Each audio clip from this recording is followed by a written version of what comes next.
Marriage isn't just the union of two people. It's the merging of two entire families, two sets of traditions, and two often vastly different ways of life. And while we often prepare for challenges between spouses, communication, finances, intimacy, one major stressor frequently goes unspoken: the role of in-laws. Why do in-laws, people who are supposed to become your second family, end up becoming one of the most common sources of marital tension? Why do so many couples struggle with navigating boundaries, loyalty, and emotional interference from their extended families? In this video, we dive deep into the psychology, sociology, and emotional underpinnings of why in-laws create conflict in marriages. We'll explore the hidden pressures that arise when families merge, the expectations that parents bring into their adult children's marriages, and how couples can protect their relationship without disrespecting their roots. So, if you've ever found yourself caught between your partner and your parents, or if your spouse feels like they're competing for your attention with your family, stay tuned.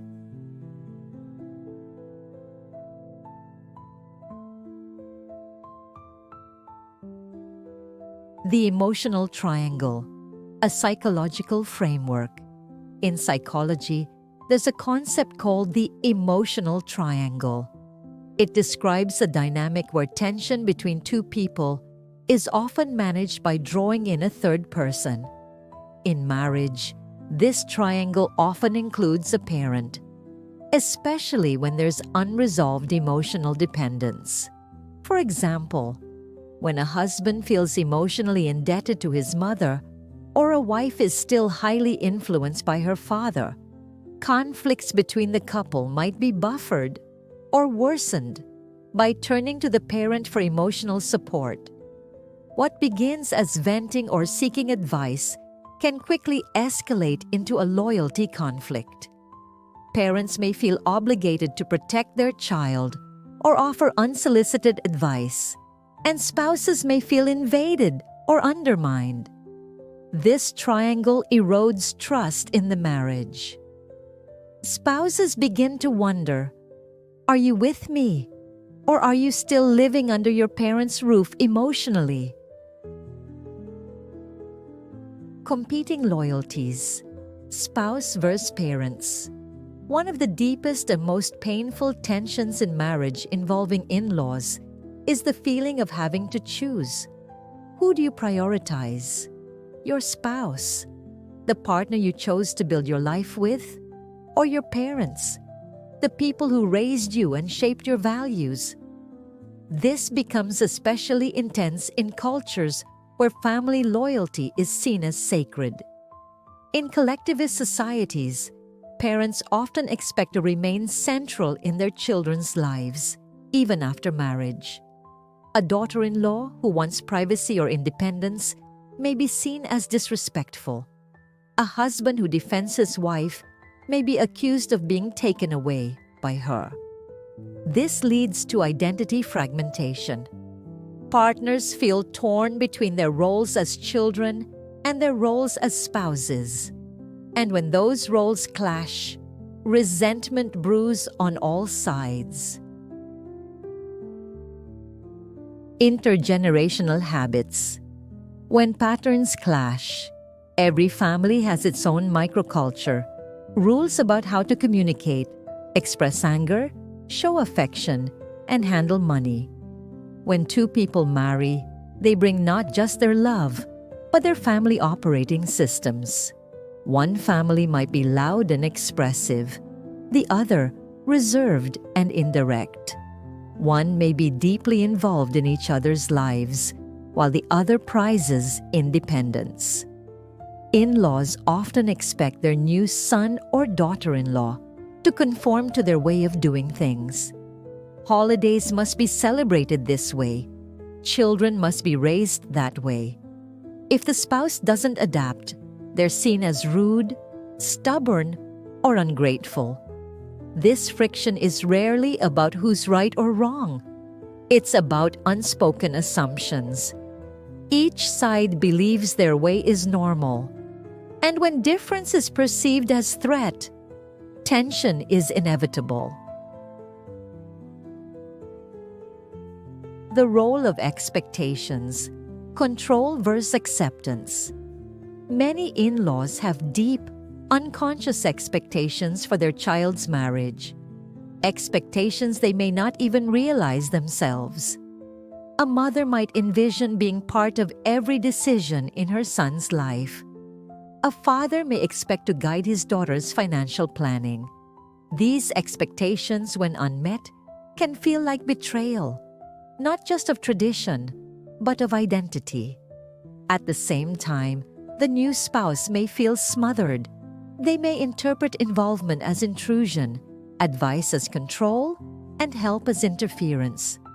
The problem isn't the in-laws per se, it's the mismatch of expectations.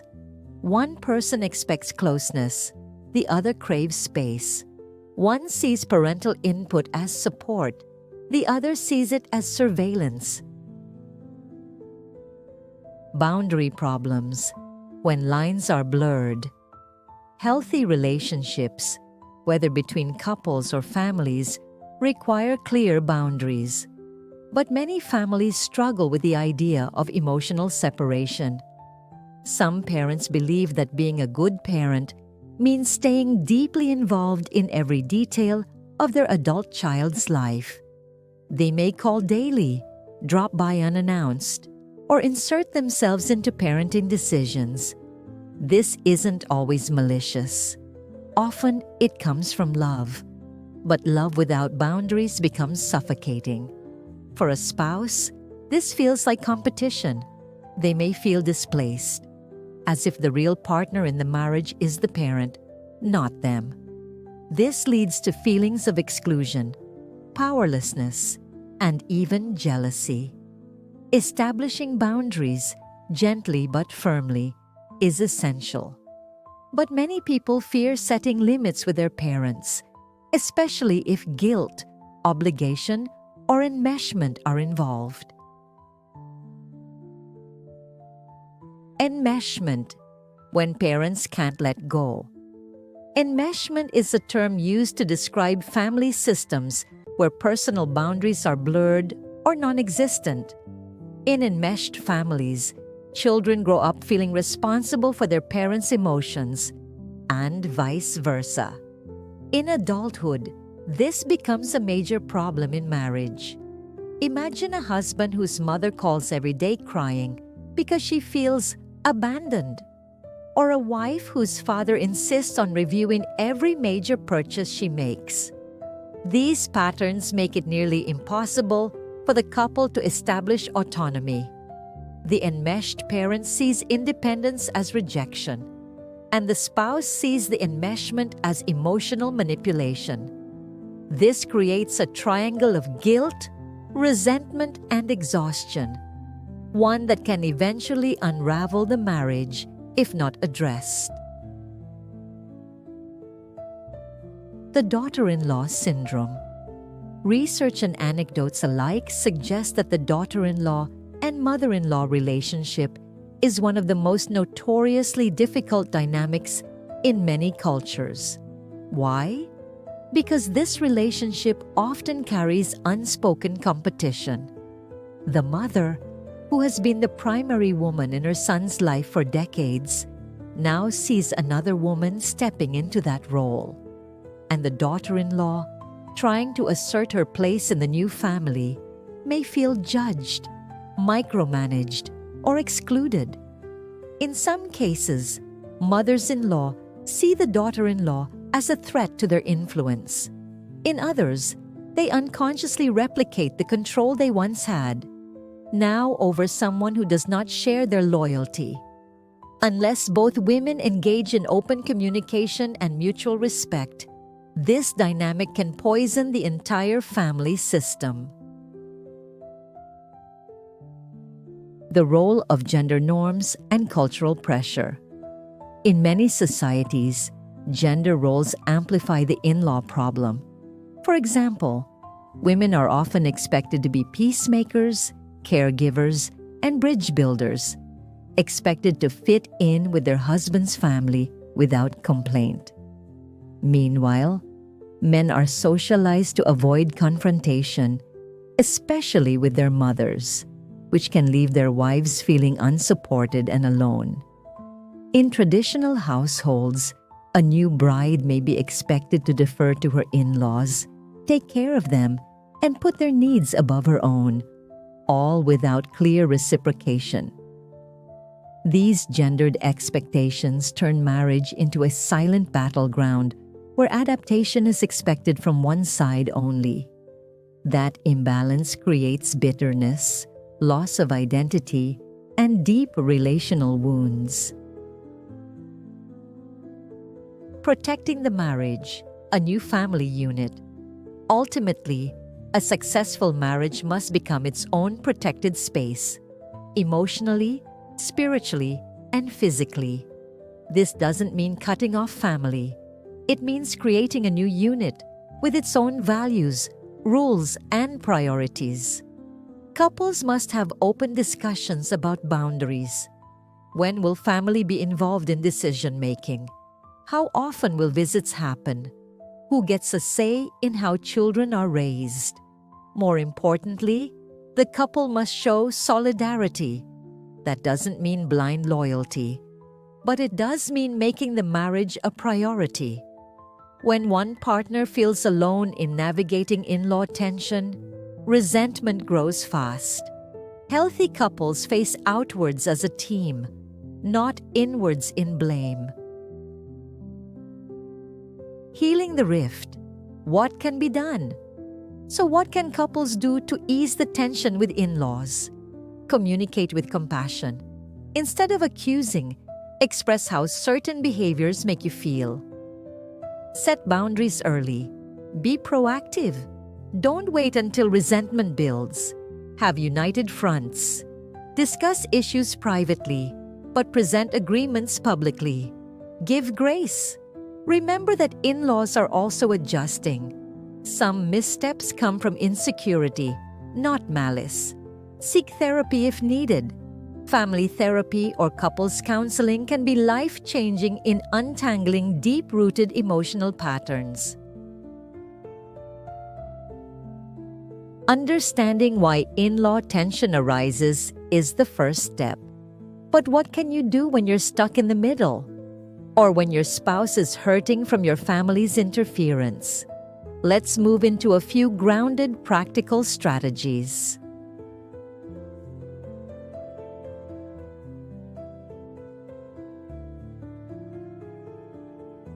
Don't vent about your spouse to your parents. This weakens your partner's sense of trust and can turn your parents into long-term critics of your relationship. Instead, take marital concerns to a therapist or neutral third party.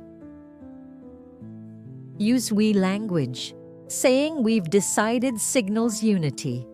It reminds in-laws that decisions come from a team, not one person, pulling the strings. Set visiting boundaries. Agree as a couple on how often to visit or host family. Set time limits. Discuss frequency, and ensure both partners are comfortable with the arrangements. Give your partner veto power.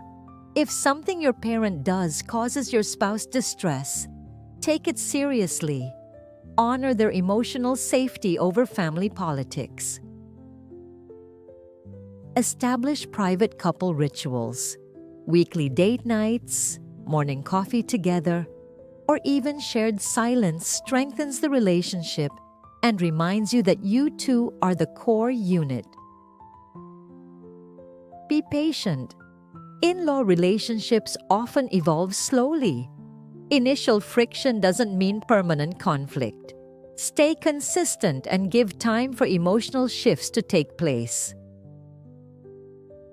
If needed, keep some distance. Distance doesn't always mean cutting people off. It means limiting emotional access when boundaries are repeatedly violated.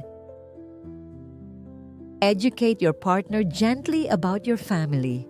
Don't assume your spouse will understand your family's dynamics intuitively. Explain traditions, sensitivities, and backstories to avoid unnecessary tension. Set boundaries before crises arise. Waiting until you're angry makes boundary setting feel hostile. Instead, calmly discuss expectations in neutral times. Use scripted phrases. Prepare go-to phrases like, "We'll talk about that and get back to you," or "Thanks for the advice. We'll think it over." These create space without being confrontational. Don't try to fix everything. Some family dynamics are rooted in decades of dysfunction. Know the difference between setting boundaries and trying to control other people's behavior. Recognize emotional triggers. If your spouse reacts strongly to a comment from your parent, pause and explore why. Often, it's not about the words themselves, but the emotional pattern behind them. Include, but don't enmesh. Invite in-laws to share in your life. Birthdays, dinners, celebrations, but with clear roles. Inclusion doesn't mean full access to private matters. Prioritize your spouse in moments of conflict. Even if you privately believe your parent is right, support your spouse in the moment. Later, talk things through constructively. Be honest with yourself about guilt. Many people tolerate toxic behavior out of guilt or fear of rejection. Recognize when your loyalty is hurting your current family unit. Speak to your parents privately, not publicly. If a parent crosses a line, address it one-on-one, not in front of your partner. This avoids humiliation and defensiveness. Normalize therapy. Suggest family counseling when patterns feel too big to handle alone. A neutral third party can diffuse emotional landmines and offer communication tools. Avoid good cop, bad cop dynamics. If one partner is always the enforcer with in-laws, resentment builds. Share the emotional labor equally. Create family-free zones.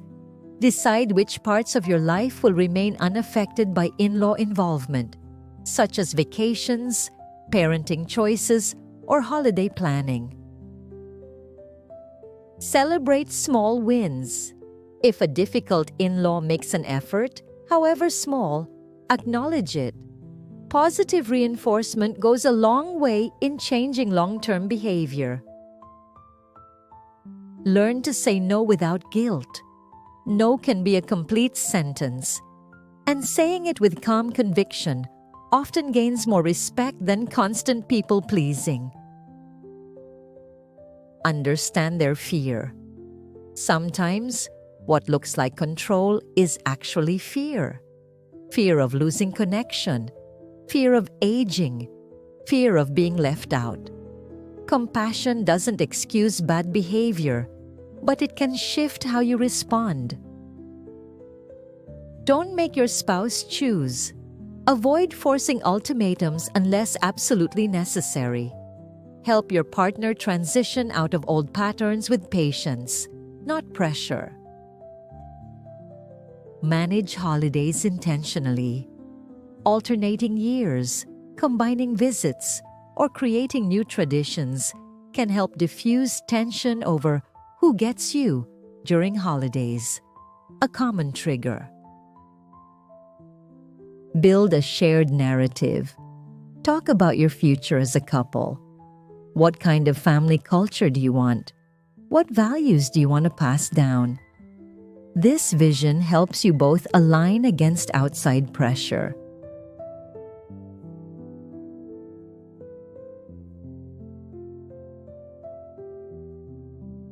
As we've explored, Managing in-law dynamics isn't just about survival. It's about learning, adjusting, and growing together as a couple. Every piece of advice we've shared is a step toward building emotional resilience, strong boundaries, and lasting connection. Your marriage deserves space to breathe and a foundation that honors both your love and your limits. Remember, growth takes time, and every effort you make strengthens not just your relationship, but the legacy you pass on to future generations. If this video helped you reflect or gave you new tools, please give it a like, subscribe for more content like this, and share it with someone who's navigating the same journey.